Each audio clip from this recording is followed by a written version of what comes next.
Hey everyone, welcome back to my channel. So I've started to make videos, you may have noticed, showing people how mastering a garden can help you to master your life, because there's every lesson you can imagine while nurturing a garden that connects with nurturing life and nurturing yourself and nurturing the best things in life.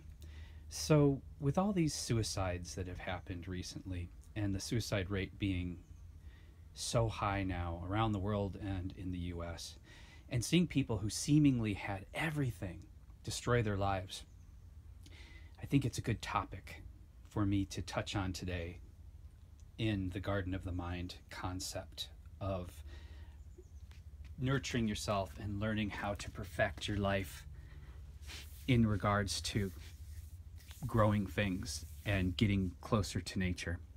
So do plants get depressed is a question. Do plants get depressed, and do plants commit suicide?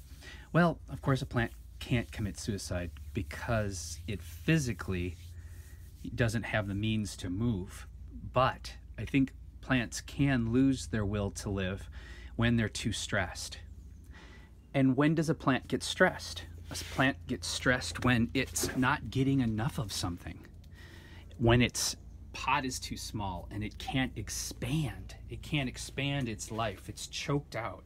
When it's attacked by insects and no one cares enough about it while it's in this state of stress and sickness to help it to remove those insects so it can flourish and take in all its nutrition. If it's attacked by disease, it's the same thing. So the point is, life is hard. Life is really hard, and we have to be courageous, and we have to adapt, and we have to find the resources, and find the things and the people that help to nourish us, because we can't always do it on our own. You know, it's just been heartbreaking. I moved to Santa Cruz, California, and it's listed every year as one of the happiest places to live in the United States. And you know what I say about that? Bullshit. I mean, as long as you don't leave your house. But when I'm on the streets, I'm nothing but kind to people. I try to talk, I try to share, I offer people free plants, and everyone treats me like I am insane, like I'm gonna rape them. They always have to identify their sexuality. So, for instance, if I see something great on sale and I turn to some man and say, "Oh, hey buddy, do you need this, this grass-fed cheese? This is a really great deal." And he's like, "Well, my wife and I and my family." It's like, dude, I don't want to have sex with you. I'm just being kind. Or often the middle-aged women, they're the most frightened. They're so terrified. You can't smile at them. You can't be kind to them. They walk around with these scowls on their faces. Just everyone is so afraid of each other. It shows how bad we've allowed and disconnected we've allowed ourselves to get, ironically, as I give you this message through technology. So back to the nurturing thing. So if you're depressed, possibly thinking of killing yourself right now, are you being courageous? Is it really that huge? Or is it that, you need help and you need to adapt? You need to identify those things that you really, really need and then go after them. Make that your focus. Because if you put your focus on the solution instead of the problem, you will be shocked how quickly things change and life alters.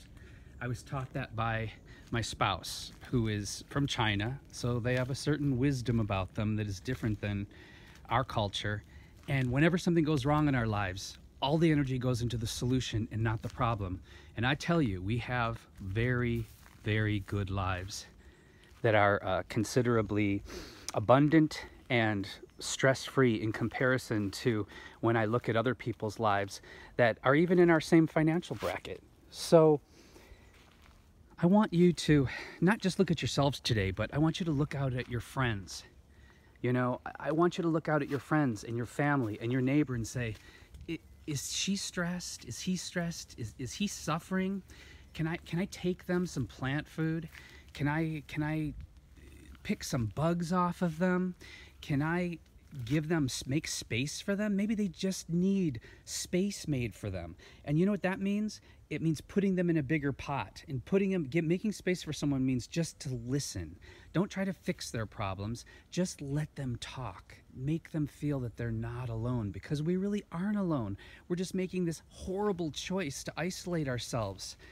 And look what it's doing to our society. Look what it's doing to our children. Look what it's doing to all these great talents of the world, these cultural icons. So don't be depressed. Look at it as a time that you can grow. It's your mind telling you that there's something not right. There's something that you need to change. It's telling you it's time to grow, and it's a fantastic thing. But you have to be courageous, because life takes courage. And I'm going to end this with one more thing. You know, I love The Simpsons, but there was this strange cultural shift that suddenly we all started disrespecting and mocking our elders. But I tell you this, people, when you see someone 70, 80, 90 years old out there, and they're still functioning, and they're still alive, I want you to think about, when you start thinking about your life and how hard it is and how you can't deal with things, that those people survived and thrived, and how strong and courageous those elders are just for being alive right now. So I'm going to end the video with this. If you'd like to open up a dialogue, a conversation in the comments, that would be wonderful. I'm open to anything you have to share, and share with each other. Take care of yourselves, and please, please, please take care of each other. If you like my videos and you want to get part of this Garden of the Mind movement, subscribe and share. It really helps. I am dedicated to this, like I'm dedicated to my life and dedicated to my garden.